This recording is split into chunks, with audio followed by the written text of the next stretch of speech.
Review copy provided by PlayStation.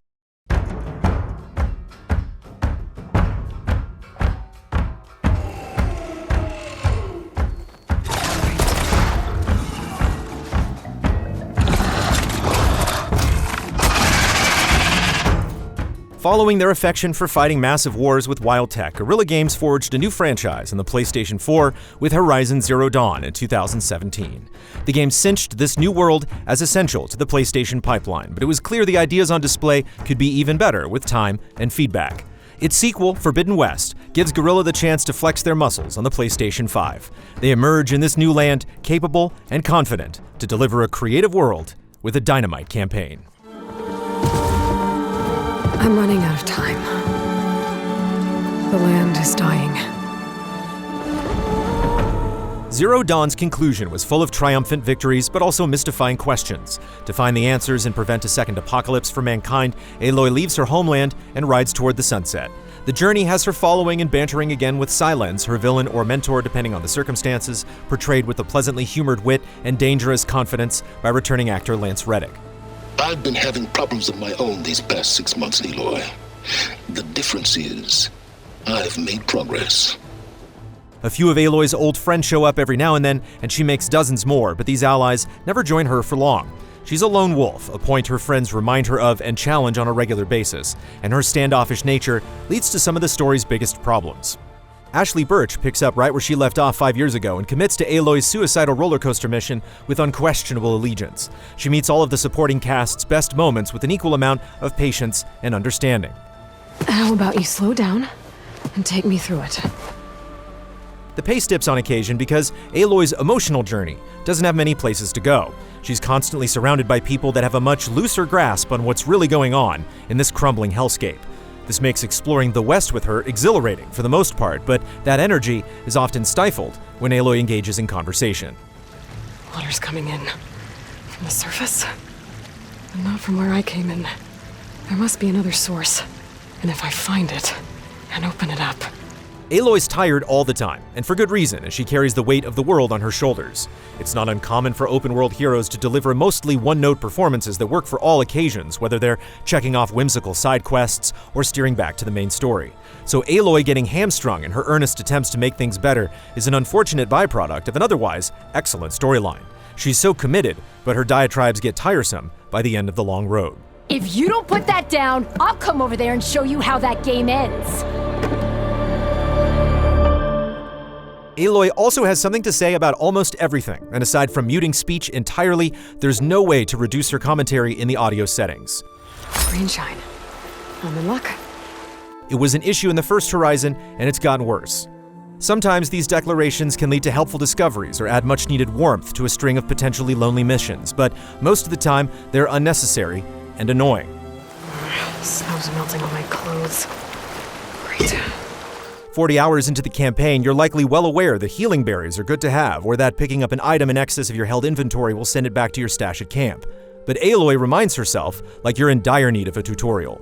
Worse yet, she frequently solves puzzles for you, with cheeky quips right when you're just about to make that final mental leap for yourself.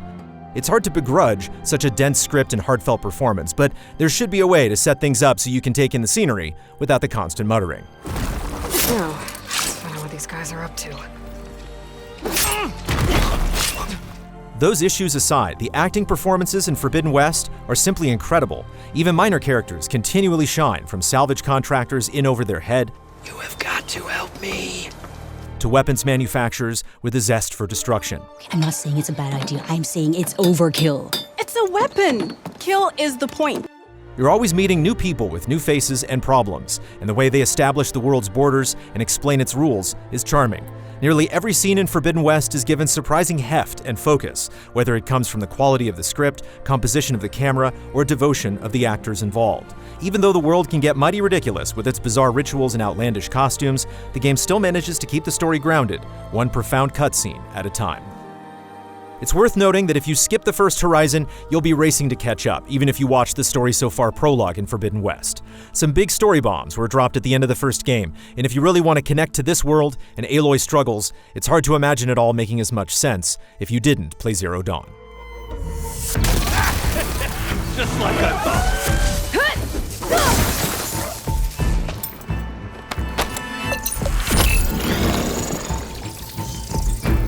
While the story can trip over itself, traversal and combat are both near perfect. It's very clear Guerrilla found their sweet spot, and they get to show off their skills again and again. Aiming, shooting, jumping, dodging, sliding, climbing, it all feels spectacular. Even potentially cumbersome activities, such as crafting a specific ammo type in the heat of battle or managing outfit slots before selling garbage to vendors, are comfortably streamlined. On-screen prompts are clean and easy to digest without cluttering the view, and there's a suite of accessibility options if you want to tweak things even further. With a click of the right thumbstick, Aloy sends out a pulse that shows nearby objects and potential loot, and the tech is contextualized in the story. Holding the thumbstick longer activates a focused scan that labels humans and machines, displaying multiple pages of analysis on each beast you encounter. Tracking people to finish quests is a much clearer process than in the first game, which saves a lot of time. It feels like more areas are open to climb in Forbidden West, and the quick pulse highlights edges in yellow or red, so there's no guessing where you can and can't go. Aloy eventually picks up a glider that offers picturesque descents from high altitude, but drops you fast enough that you can't abuse it and just float around every danger.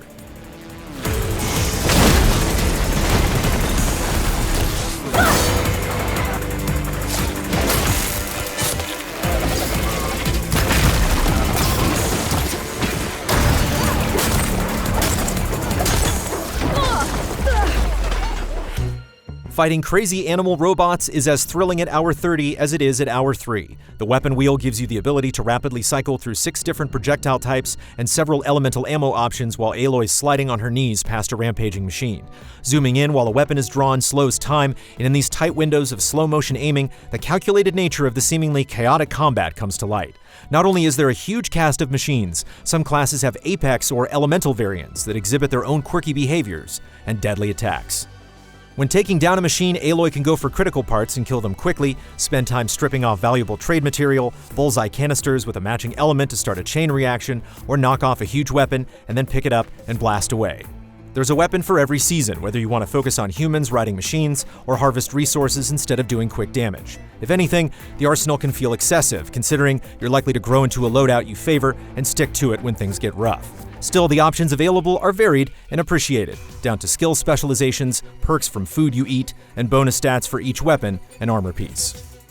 If you need even more help, there are new special temporary combat boosts to unlock, human allies that sometimes join skirmishes, and an evolving ability to have machines fight with you or let you ride them from campfire to campfire. You're given a lot of skill points to spend, and it can sometimes feel like you're growing too powerful, but then you discover a new breed of enemy that forces you to rethink your strategies or an opportunity to do something the hard way just for fun.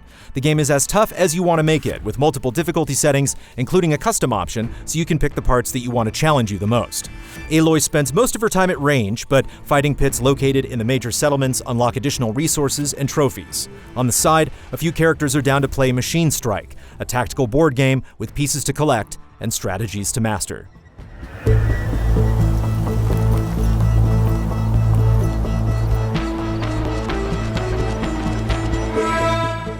There's a lot to absorb when you hack a roaming tall neck and get info on a new area, since dozens of icons pop up around the map. The quest log is organized into 15 different categories, which might make some completionists wince, but it really helps when it's time to prioritize Aloy's to-do list. It enables you to focus on quest types you're currently enjoying, stick to stuff that's nearby, and recognize tasks you're not ready for. With mounts you can summon and campfires to fast travel between, getting around is easy, provided you stay alive. We completed the main story with unfinished business all over the place, and we are eager to get back to it. Forbidden West's performance on the PlayStation 5, like any open world, has its ups and downs. There are sporadic moments of pop-in where the strangest objects will refuse to load until the last minute, along with the odd camera or character glitch. Thankfully, it happens rarely enough that it doesn't interrupt the game's flow, but it can pull you out of the moment here and there. Otherwise, the visuals are absolutely stellar.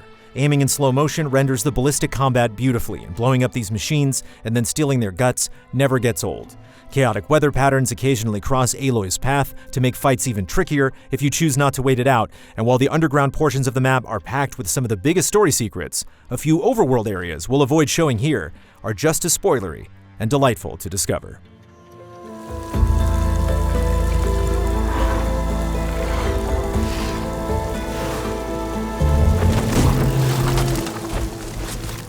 Horizon Forbidden West is a long game set in a huge world, but it earns that massive scope. The length is bolstered by performances as unique as the faces that bring them to life, and a topical story that remains compelling throughout. The big map is stacked with small icons, but it all leads in the same direction. As you cross expansive hostile terrain toward a threat, the game never stops hyping up. Aloy's observatory dialogue can get redundant, and there are some other minor distractions, but the rest of the game is so excellent that none of that matters much in the end. It's a potent evolution of the first game's strengths, and the enthusiasm put into every element, from its distinct creatures to its signature combat, always shines through.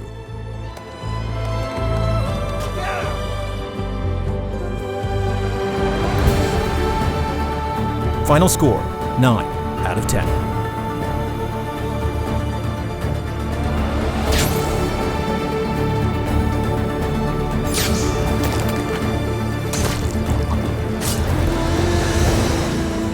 All our reviews are made possible by generous viewers just like you.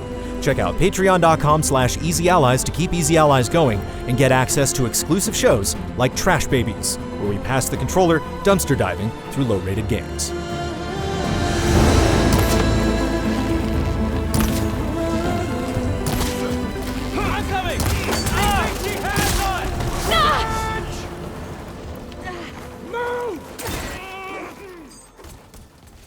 Review copy provided by PlayStation.